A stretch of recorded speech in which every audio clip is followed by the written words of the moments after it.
Ce restaurant de ramen à Tokyo sert plus que des nouilles pendant la pandémie.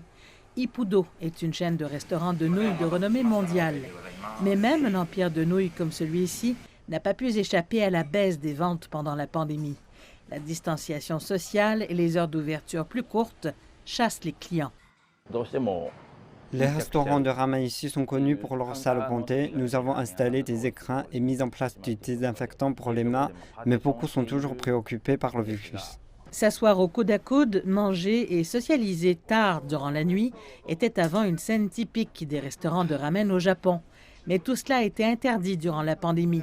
Il n'est pas étonnant qu'un nombre record des shops de ramen ait déclaré faillite l'année dernière. Environ une cinquantaine d'entreprises ont fait faillite en 2020, selon la banque de données Teikoku.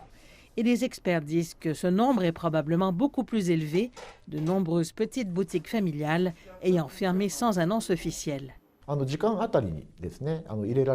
Le nombre de clients qui le peuvent servir est moindre qu'avant en raison de mesures de distanciation sociale. Par conséquent, si les dépenses moyennes par client ne changent pas, les ventes diminueront. Cela touche les restaurants. Pour lutter contre la baisse des ventes, certains restaurants de ramen innovent dans leur choix de menu. Il est 9 h du matin à Tokyo. Avant l'arrivée de la COVID, la plupart des restaurants de ramen à Tokyo étaient fermés le matin parce que leur heure de pointe était tard dans la nuit. Mais pour lutter contre la baisse des ventes durant la pandémie, ce restaurateur a proposé un menu de petit déjeuner, dont une bouillie de riz. Et pour ceux qui veulent un repas moins copieux, il y a un bol de ramen fait avec du bouillon de poulet et de poisson. Nous avons proposé de la bouillie de riz car nous pouvons utiliser le même bouillon de ramen. Il est aussi sain et vous réchauffe le matin.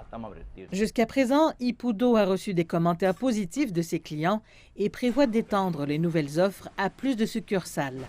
D'autres chaînes de ramen s'adaptent aussi en fournissant des kits de repas à faire soi-même et en exploitant le secteur des nouilles instantanées. Ce sont d'importants changements pour ces traditionnels plats de réconfort japonais. Mais pour rester à flot, la pandémie oblige de nombreux restaurateurs à sortir de leur zone de confort.